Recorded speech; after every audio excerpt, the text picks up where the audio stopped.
నేనే మార్గమై ఉన్నాను, నేనే సత్యం, నేనే జీవం. ఆల్ఫాని కూడా నేనే, ఒమేగాని కూడా నేనే, ఆది అంతం నేనే. మొదటి వాడిని నేనే, కడపటి వాడిని నేనే. ప్రభు, నేను చావు కోసం ఎదురు చూస్తున్నాను. ఇకపై మరణం ఉండదు, దుఃఖం ఉండదు, ఏడుపు ఉండదు, చింత ఉండదు.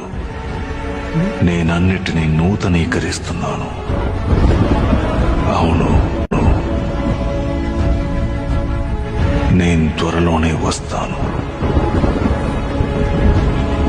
ఆ దేవుని కృప అందరికీ తోడుండుగాక. ఆమేన్.